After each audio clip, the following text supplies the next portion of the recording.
खेती ट्रैक्टर और देसी बोली वाला हरियाणा, हुक्का पीते ताऊ ताइयों वाला हरियाणा, सपना चौधरी, सुशील कुमार और फोगाट बहनों वाला हरियाणा, बंसीलाल, भजनलाल, देवीलाल और मनोहर लाल वाला हरियाणा, जिते दूध दही का खाना वो है हमारा हरियाणा।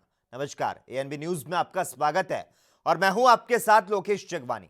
हरियाणा की खबरों की हर एक तस्वीर, जिसका हरियाणा की जनता से सीधा सरोकार, इस कार्यक्रम के जरिए एएनबी न्यूज पर दिखाएंगे हम हरियाणा चौपाल।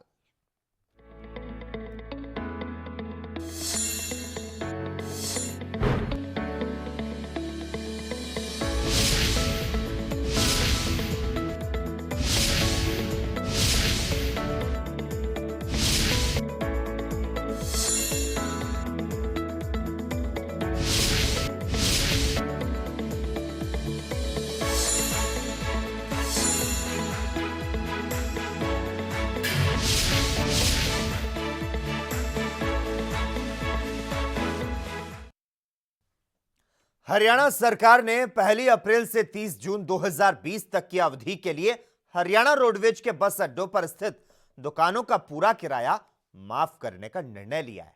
तो साथ ही 1 जुलाई से 31 जुलाई 2020 तक की अवधि के लिए भी ऐसी दुकानों का 50% किराया माफ किया जाएगा। हरियाणा के परिवहन मंत्री मूलचंद शर्मा ने जानकारी देते हुए बताया कि मुख्यमंत्री मनोहर लाल ने इस आशय के प्रस्ताव को अपनी मंजूरी दे दी है।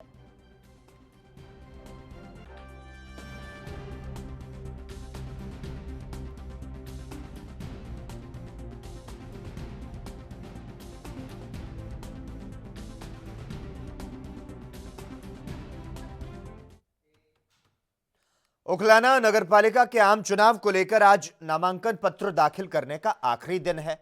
आपको बता दें, आज पार्षद और चेयरमैन पद के दावेदारों की नगरपालिका कार्यालय पर भीड़ देखने को मिली और इस दौरान पुलिस प्रशासन की तरफ से कार्यालय के पास पुख्ता इंतजाम किए गए और भारी संख्या में पुलिस बल को तैनात किया गया। पार्षद के नामांकन पत्र जमा करवाने के लिए अलग से डेस्क लगाए गए, वहीं चेयरमैन पद के दावेदारों के लिए अलग से डेस्क की व्यवस्था की गई।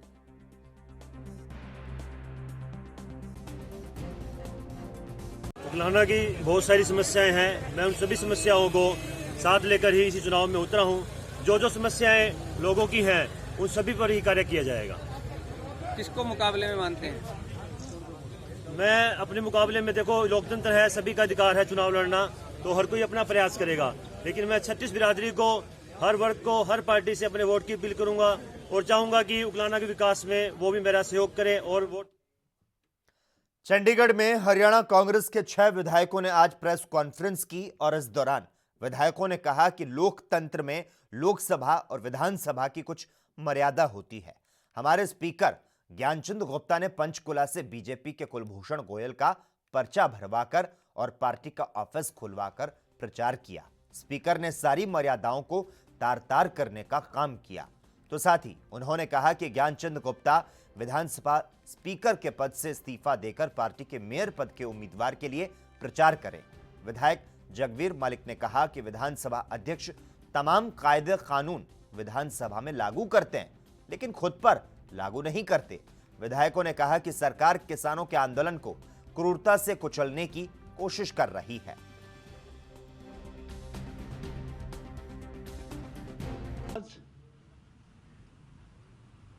जो मामला है उसमें हमारे माननीय स्पीकर ज्ञानचंद गुप्ता जी, जिन्होंने पंचकुला से भारतीय जनता पार्टी के उम्मीदवार कुलभूषण गोयल का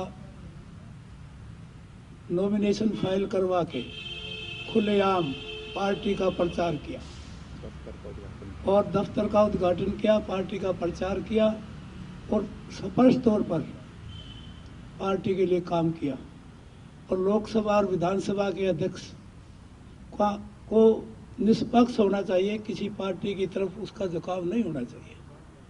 और ये जो है केवल होना नहीं चाहिए, लोगों को भी दिखना चाहिए कि वाकई ये निष्पक्ष है। किसी पार्टी के प्रति इनकी अध्यक्ष बनने के बाद कोई जो है वो नहीं रही। तो मैं इसमें जो पार्टियों की गतिविधियों का इन्होंने भाग लिया है, इससे सारे नियमों को ताक में रख के, सारी मर्यादा और मान्यताओं को खत्म करके और सारा रेस्पेक्ट और डिग्निटी ऑफ द चेयर जो विधानसभा के अध्यक्ष की होती है उसको। वहीं चंडीगढ़ में कांग्रेस के आधा दर्जन विधायकों की ओर से मीडिया को संबोधित किया गया। इस मौके पर विधानसभा अध्यक्ष ज्ञानचंद गुप्ता से इस्तीफा देने की बात कही और इस विषय पर जानकारी देते हुए कांग्रेस विधायक दल के उपनेता आफ्ताब अहमद ने कहा कि हम ज्ञानचंद गुप्ता से कहना चाहेंगे कि अध्यक्ष पद को छोड़कर अपनी पार्टी का प्रचार प्रसार खूब करें, लेकिन अध्यक्ष पद की मर्यादा और गरिमा को तार-तार ना करें।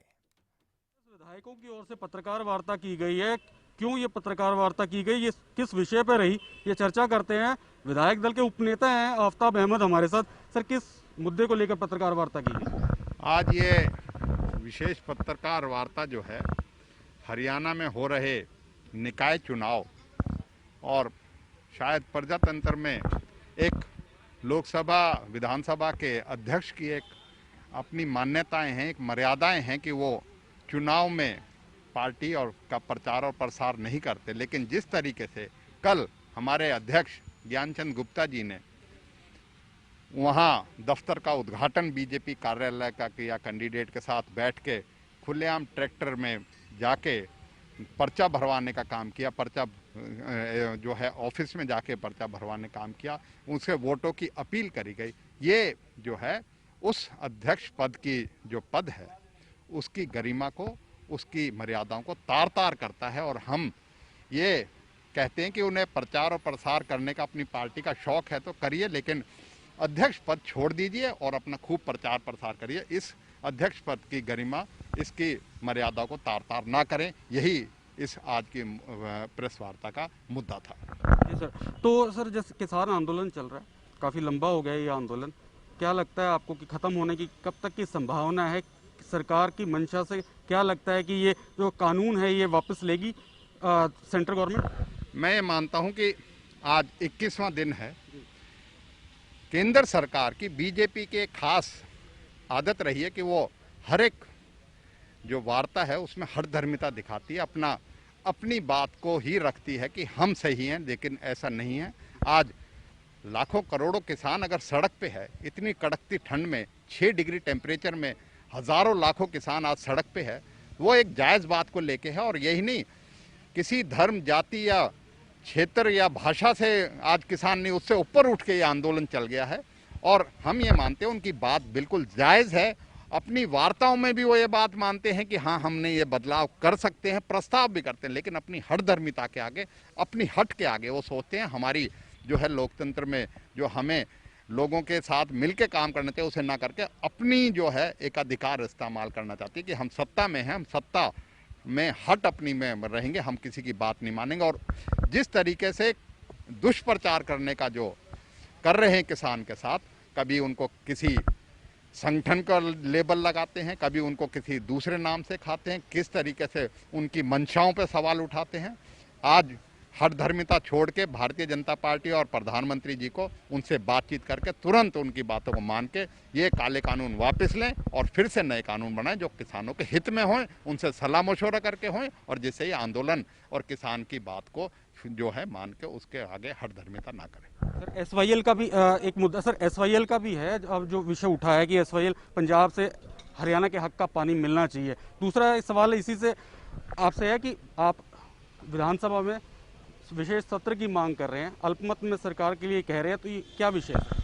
हम ये दिखाना चाहते हैं कि लोगों के बीच में जाके किस तरह की नेता और एमएलए जो है अलग अलग बातें करते हैं, वहाँ जाके समर्थन करते हैं और यहाँ आके कुछ और बयान देते हैं। लोगों को पता लगे कि कौन उनके समर्थन में, कौन उनकी बात को साथ दे रहा है, कौन उनके साथ धोखा कर रहा है। एसवाईएल के लिए भी मैं ये कहूँगा, आज सुप्रीम कोर्ट का स्पष्ट निर्देश है केंद्र सरकार को और उनको फैसला लेना चाहिए, वो तो लेते नहीं। अब मुद्दे को भटकाने के लिए और उसको करने के लिए आज ये मुद्दा उठाया जा रहा है। ये स्ट्रेटेजी का हिस्सा है, बीजेपी का अपना स्ट्रेटेजी है कि ध्यान भटकाओ जनता को असली मुद्दे से और दूसरे मुद्दों पे ले जाकर। शुक्रिया। तो ये थे विधानसभा के उपनेता आफ्ताब अहमद, जिन्होंने कहा कि बीजेपी इस समय एसवाईएल का मुद्दा जो उठा रही है वो इस किसान आंदोलन को भटकाना चाहती है। कैमरामैन करमवीर वालिया के साथ चंडीगढ़ से एएनवी न्यूज के लिए अभिषेक तक्षक। वहीं दूसरी ओर कांग्रेस विधायकों के आरोपों का जवाब देते हुए हरियाणा बीजेपी के पूर्व प्रदेश अध्यक्ष सुभाष बराला ने कहा कि मेरी जानकारी में नहीं है कि ज्ञानचंद गुप्ता ने किस राजनीतिक गतिविधि में हिस्सा लिया जो कांग्रेस सवाल उठा रही है। उनके लोगों को इतिहास झांककर देखना चाहिए, कैसे उन लोगों ने इस पद की गरिमा को तार-तार किया था। मुझे इस बात की जानकारी नहीं है कि स्पीकर ज्ञानचंद गुप्ता जी ने किस प्रकार की राजनीतिक गतिविधियों में वहाँ पे हिस्सा लिया है, लेकिन मैं एक बात कह सकता हूँ कि जिस प्रकार से कांग्रेस पार्टी की सरकारों में रहे इस प्रकार के पदों पर लोग सारी उस पद की गरिमाओं को तार-तार करते थे, वो मुझे लगता है कि इस समय इस प्रकार के जो टिप्पणियां करते हैं, आरोप लगाते हैं, वो भूल गए हैं।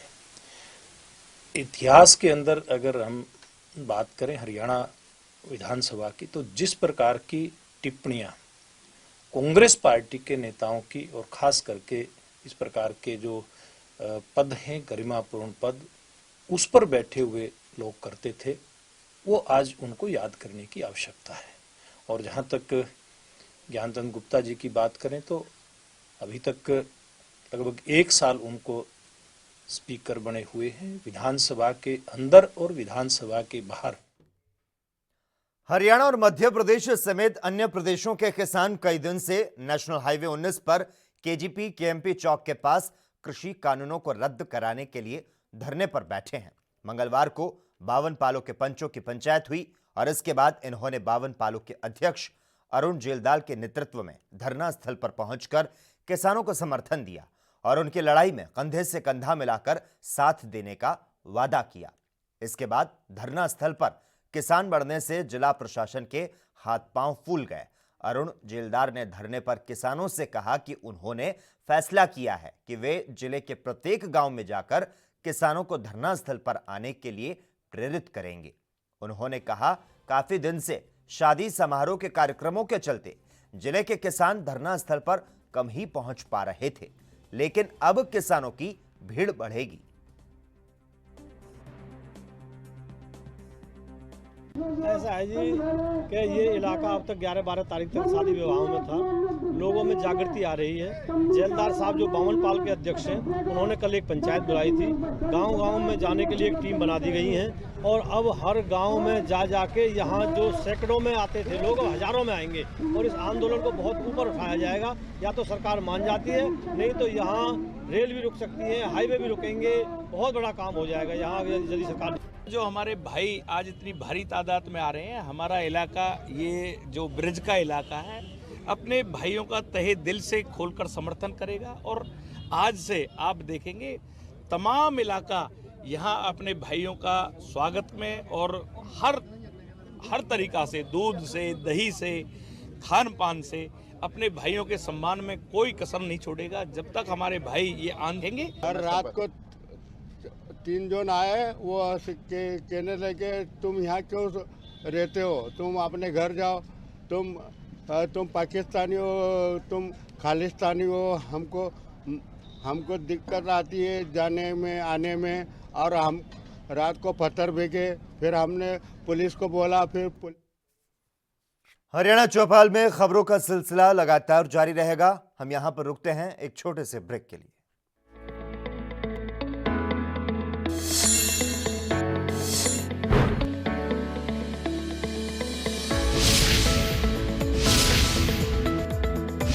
क्या आप दुबले पतले कमजोर हैं, आपकी सेहत नहीं बनती, भूख कम लगती है, वजन नहीं बढ़ता? दरअसल मेन बात खाना पीना खाना नहीं है, मेन बात है खाया पिया लगना। और अगर खाया पिया लगेगा ही नहीं तो सेहत बनेगी कैसे? इसलिए हमारी संस्था सन्यासी आयुर्वेदा ने एक ऐसी दवा बनाई है जो कि आपके पाचन तंत्र को, आपके लीवर सिस्टम को ठीक करने का काम करती है, ताकि आप जो भी खाएं उसका पूरे का पूरा निचोड़ आपके शरीर को लगे, आपकी भूख बढ़े, खाया पिया सही से लगे, नया खून बने, हड्डियों में जान आए, वजन बढ़े, ताकत बढ़े, चेहरे पर नूर आए और आप मोटे तगड़े खूबसूरत पर्सनैलिटी के मालिक बन जाए। यह दवा पूरी तरह से आयुर्वेदिक होती है। इसका शरीर पर कोई भी साइड इफेक्ट, कोई भी नुकसान या दुष्प्रभाव नहीं होता। लड़के लड़कियां दोनों इसका इस्तेमाल कर सकते हैं और पहले 15 दिन के अंदर ही आपको इसका असर महसूस हो जाएगा। सिर्फ 650 रुपए की पूरे 1 महीने की दवा होती है और आप इसे घर बैठे 01145454545 पर फोन करके दवा मंगवा सकते हैं।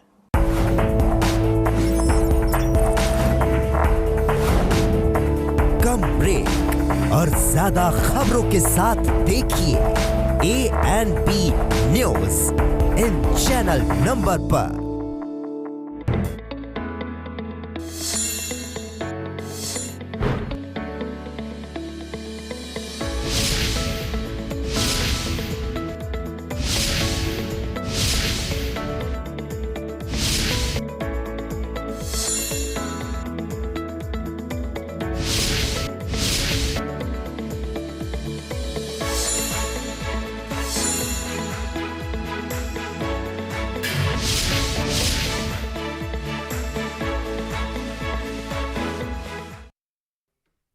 ब्रेक के बाद हरियाणा चौपाल में एक बार फिर से आपका स्वागत है।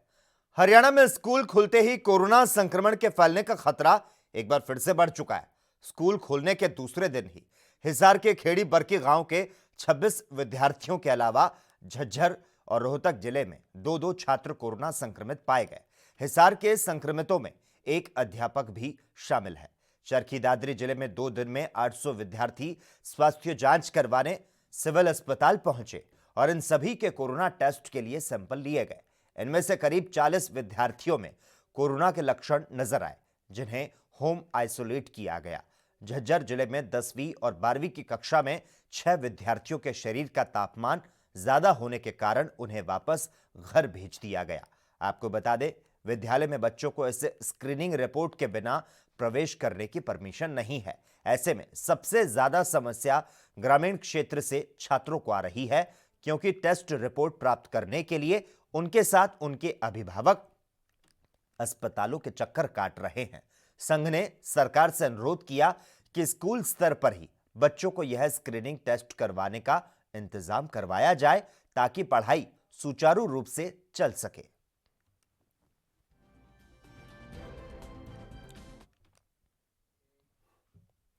लंबा चलते जा रहे किसान आंदोलन के बीच राज्य और केंद्र सरकार किसानों को अब अफवाहों के दौर से निकालने की जोर आजमाइश में जुट चुकी है। सरकार किसानों को समझाने की कोशिश कर रही है कि कृषि कानूनों पर झूठी अफवाहें फैलाकर विपक्ष उन्हें गुमराह कर अपना सियासी स्वार्थ साध रहा है। लिहाजा बात जिद से नहीं, चर्चा से ही बनेगी और आंदोलन का गतिरोध आपसी बातचीत से ही खत्म होगा। सरकार ने इसके लिए अब एक प्रश्नावली तैयार की है। यह प्रश्नावली कृषि कानूनों संबंधी उस प्रस्ताव पर तैयार की गई, जिसे सरकार ने पिछले दिनों किसान संगठनों के सामने विचार के लिए पेश किया था।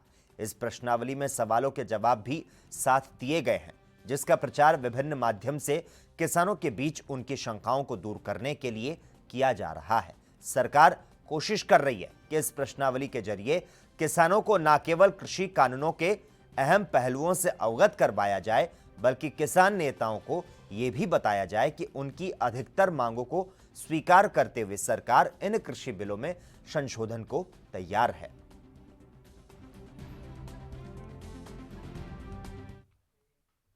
खबर सोनीपत से, जहां पर नगर निगम चुनाव को लेकर अब प्रत्याशियों ने कमर पूरी तरह से कस ली है, तो वहीं अब प्रत्याशी वोट मांगने के लिए निकल चुके हैं। नगर निगम में शामिल बिस्मिल समेत आसपास की कॉलोनी के लोग नगर निगम की लापरवाही के चलते लंबे समय से परेशान हैं।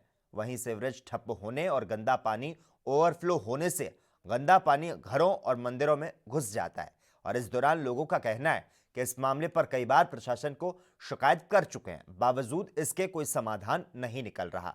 तो साथ ही कहना है कि गंदा पानी भरने से वाहनों पर चलने वालों को भी काफी परेशानियां उठानी पड़ती है, जिसके बाद लोगों ने नगर निगम के चुनाव का बहिष्कार करने का फैसला किया।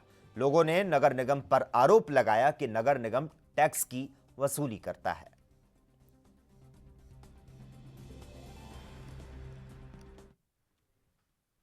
फरीदाबाद में दबंगों की दबंगई देखने को मिली, जहां पर कोरोना सैंपल ले रही स्वास्थ्य विभाग की टीम पर युवक ने कार चढ़ा दी। दरअसल स्वास्थ्य विभाग की टीम की तरफ से कार चालक को कोरोना सैंपल के लिए रुकवाया गया था, लेकिन युवक ने स्वास्थ्य विभाग के कर्मचारी पर ही कार चढ़ा दी। गनीमत रही कि कर्मचारी ने कूदकर अपनी जान को बचाया। हालांकि कर्मचारी को पैर पर चोट आई है और उसके कपड़े भी फट गए, जिसके बाद मौके पर तैनात कर्मचारियों ने युवक को काबू कर लिया और पुलिस के हवाले कर दिया। फिलहाल पुलिस ने आरोपी के खिलाफ मामला दर्ज करते हुए आगे की कार्रवाई को शुरू कर दिया है। ऐसा है, हम फतेहाबाद में रतिया चुंगी के ऊपर कोरोना के सैंपल ले रहे थे, ठीक है। वहाँ पर एक गाड़ी वाले को पुलिस वाले ने, कांस्टेबल ने रोकने का प्रयास किया। उसके बाद वह नहीं रुका। उसके बाद हेल्थ टीम के हमारे एचआई है सुशील कुमार, उन्होंने भी रोकने का प्रयास किया, तो गाड़ी वाला नहीं रुका और उन्होंने गाड़ी ऊपर चढ़ाने की कोशिश करी, तो उसकी वजह से।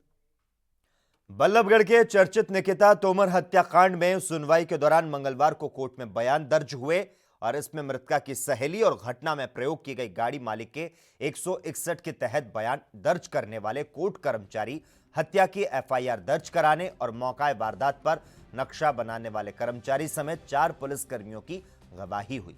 गवाहों ने घटना के बाद की गई कानूनी प्रक्रिया के बारे में कोर्ट को बताया। मामले की अगली सुनवाई अब 22 दिसंबर को होगी। गौरतलब है कि बल्लभगढ़ में सरेआम निकिता तोमर को तौसिफ ने गोली मार दी थी, जिसकी सीसीटीवी फुटेज भी वायरल हुई थी।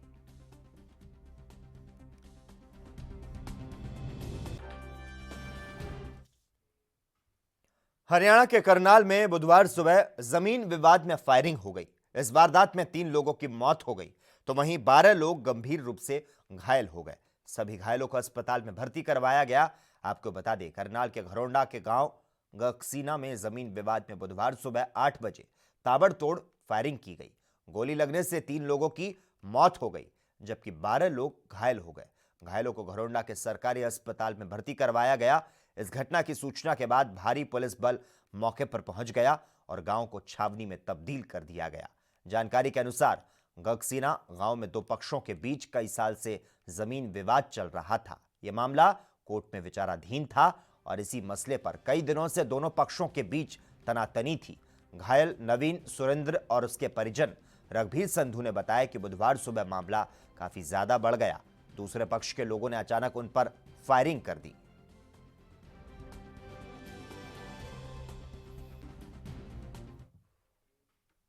पानीपत के समालखा में हाईवे पर बुधवार सुबह 7 बजे भीषण सड़क हादसे में 2 बच्चों समेत 3 की मौत हो गई, जबकि 8 अन्य लोग घायल हो गए। मृतक और घायल सभी छत्तीसगढ़ के अलग अलग गांव के हैं। समालखा के पट्टी कल्याणा स्थित रिलायंस पेट्रोल पंप के पास बुधवार सुबह दिल्ली की ओर जा रही पिकअप खड़े ट्रक में घुस गया। टक्कर के बाद जोरदार आवाज को सुनकर आसपास के लोग मौके पर पहुंचे। लोगों ने घायलों को पिकअप से बाहर निकाला। पिकअप वैन में आगे बैठे 6 साल के अखिलेश, 12 साल के योगेश और अर्जुन निराला की मौके पर मौत हो गई।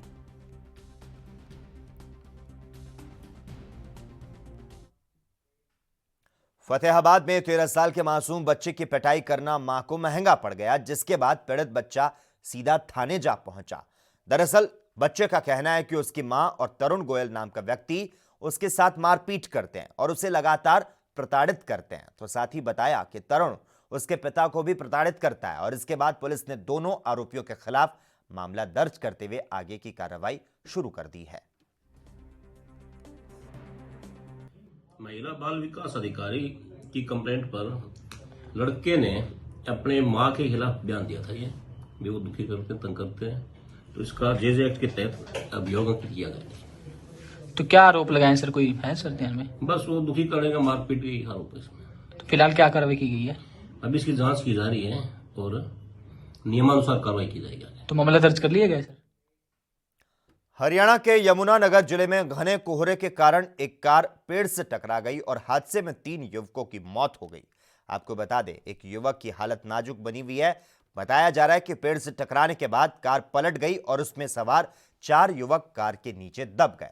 यह हादसा खजूरी जठलाना रोड पर पेट्रोल पंप के पास हुआ। राहगीरों ने बचाव अभियान चलाते हुए घायल युवकों को कार से बाहर निकाला, लेकिन तब तक 3 युवकों की मौत हो चुकी थी। वहीं एक युवक गंभीर रूप से घायल था। राहगीरों ने हादसे की सूचना पुलिस को दी।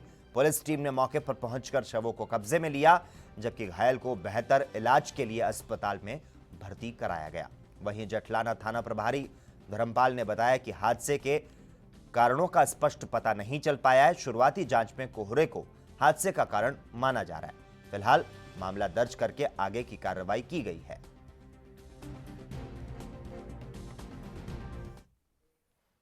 और इसी के साथ ही हरियाणा चौपाल में आज के लिए बस इतना ही। देश और दुनिया के तमाम अहम खबरों के लिए लगातार आप जुड़े रहिए हमारे साथ और देखते रहिए ANB न्यूज।